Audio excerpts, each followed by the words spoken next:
Son ya más de 16 años trabajando con el objetivo de contribuir a consolidar la memoria de las víctimas y deslegitimar la violencia terrorista que durante tantos años hemos sufrido. Somos una fundación abierta y plural que nació para seguir trabajando, como hizo Fernando, por la libertad, la defensa del pluralismo y la convivencia en paz. Sus palabras, sus convicciones, su ejemplo, hoy nos sigue guiando. Construir paz, pero hacerlo de la manera en que lo entiende la gente sencilla y de bien.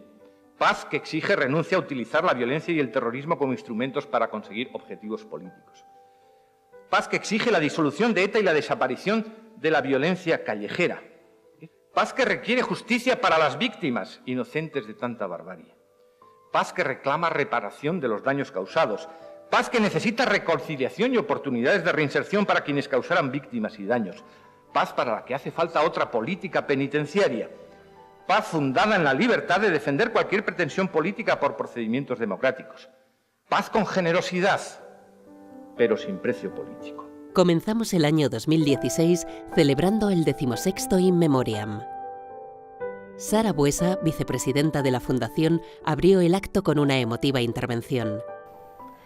Para una víctima, abrir su corazón es un proceso muy costoso. Para poder hacerlo es imprescindible tener un marco de seguridad. Seguridad de que uno va a ser tratada con respeto, con empatía, cercanía y afecto, y de no ser nuevamente victimizada. No hay nada más ofensivo y doloroso para una víctima que escuchar mensajes que justifican la violencia sufrida. Por eso creo que cualquier planteamiento que se realice en relación a personas que han cometido crímenes debe ir acompañado de un mensaje contundente, claro y explícito de rechazo de dichos crímenes. Después pudimos escuchar a Iñaki Gabilondo, una voz que siempre ha hablado alto y claro contra la violencia terrorista. Ha habido un silencio colectivo que no ha sido todavía sustituido por un clamoroso y oficial reconocimiento de ese silencio. Esta actividad que desarrolla la Fundación la tendría que estar desarrollando toda la sociedad. Sé que la desarrolla la actividad política, sé que se están haciendo muchísimas cosas. Hay una enorme desproporción entre la actividad que despliegan las víctimas y la actividad que debería estar desplegando una sociedad si supiera, si fuera consciente de que solo tendrá futuro si es capaz de depurar su sangre enfermada por el contacto con la violencia. En marzo se presentó en la Casa de Cultura Ignacio Aldecoa el libro La hija del Chacurra, de José Alfonso Romero Seguín, que contó con la presencia de José Gil Portilla y el historiador Javier Gómez Calvo.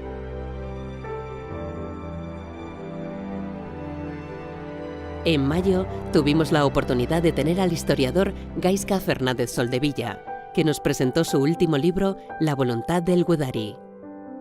Estuvo acompañado por Miren Ortubay y Florencio Domínguez.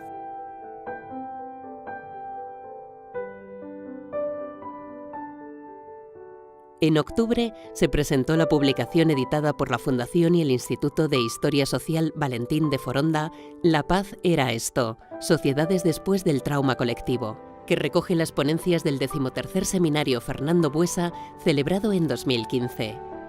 En el acto estuvieron presentes Antonio Rivera, Jesús Loza y Marta Buesa. Por último, en noviembre, la Fundación acogió la presentación en Vitoria-Gasteiz de la última novela de Fernando Aramburu, Patria, que contó con la presencia del propio autor, al que acompañaron la presidenta de la Fundación, Natividad Rodríguez, y el escritor soriano José Ángel González Sainz.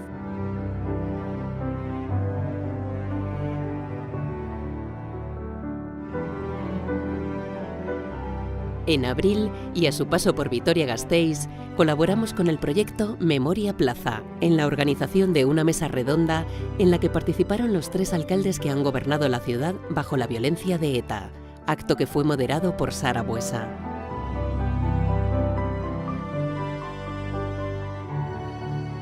Después de pasar por Madrid, Valencia y Valladolid, la exposición A la hora en el lugar del fotógrafo Eduardo Nave visitó Vitoria-Gasteiz durante los meses de mayo y junio, gracias a la colaboración de nuestra fundación con el Centro Memorial de las Víctimas del Terrorismo.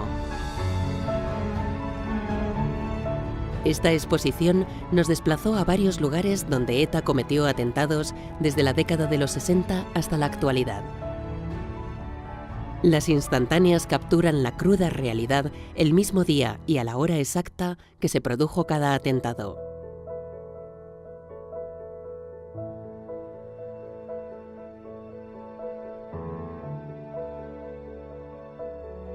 Como viene siendo habitual, en otoño organizamos junto con el Instituto de Historia Social Valentín de Foronda una nueva edición del seminario Fernando Buesa. Bajo el título Víctimas, todas iguales o todas diferentes, caracterización y respuestas ante un fenómeno complejo, una veintena de ponentes procedentes de diferentes ámbitos, historia, filosofía, sociología o victimología, y también víctimas de ETA, del yihadismo y del franquismo, reflexionaron durante los 2 días que duró el seminario sobre esta compleja cuestión. En el caso del terrorismo, las víctimas, lo recordaba ayer ese magnífico hallazgo José María Ruiz Soroa, las víctimas son víctimas vicarias y esta misma mañana se señalaba, es decir, resultaron afectadas directamente, pero eran afectadas en nombre de una sociedad, se actuaba en contra del conjunto de la sociedad y, por lo tanto, las responsabilidades que tiene que haber al respecto son realmente muy diferentes. Finalmente, la indiferenciación de las víctimas al margen de ese argumento, de ese factor que les hizo víctimas, es injusta con ellos, pero también es injusta con la sociedad a la que se pretendía imponer un determinado proyecto político en concreto, sea el de ETA, sea en su momento el del franquismo, sea el del yihadismo, lo mismo nos da en ese sentido. Por fin, y tras 6 años de intenso trabajo, el Centro Documental e Investigación de la Fundación Fernando Buesa concluyó en 2016 con el proyecto de recopilación de efemérides terroristas. Este trabajo ha consistido en recopilar todos y cada uno de los atentados mortales causados desde 1960 hasta la actualidad por el terrorismo en España. Para ello, se ha habilitado una nueva web que facilita la búsqueda de cada uno de esos atentados con información de las víctimas y referencias a lo que la prensa recogió de los mismos. Este nuevo recurso que la Fundación pone a disposición de la ciudadanía ha podido ser realizado a lo largo de estos años gracias a la Dirección General de Apoyo a Víctimas del Terrorismo perteneciente al Ministerio del Interior.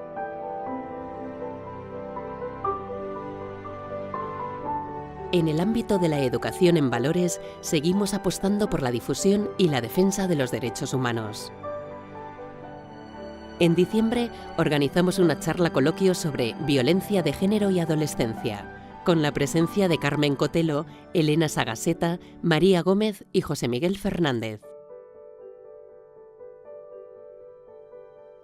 En esa misma charla se presentó el tercer videojuego trilingüe, Bloggers of Concordia, ideado por la Fundación y desarrollado por Playful Robot, y en el cual se aborda el artículo 1 de la Declaración Universal de los Derechos Humanos y que se puede descargar y jugar online entrando en www.concordiabloggers.com.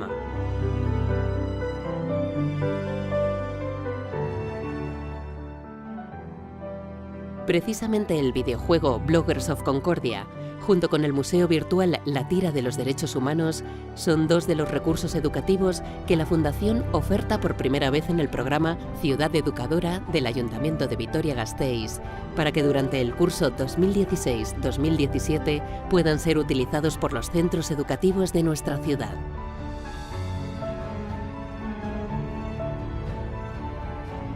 Por último, cabe destacar que la Fundación sigue participando en el Consejo Vasco de Participación de Víctimas del Terrorismo, dedicando también una parte importante de sus esfuerzos en trabajar por la educación en valores junto con otras entidades de Euskadi que forman parte del Foro de Asociaciones de Educación en Derechos Humanos y por la Paz.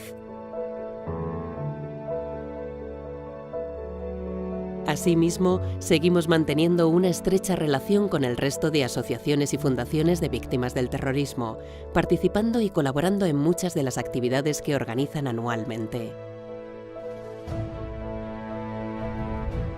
Además, En 2016 hemos participado por primera vez en RAN, Red Europea para la Prevención de la Radicalización, participando en diferentes reuniones celebradas en Múnich, Bruselas y Madrid.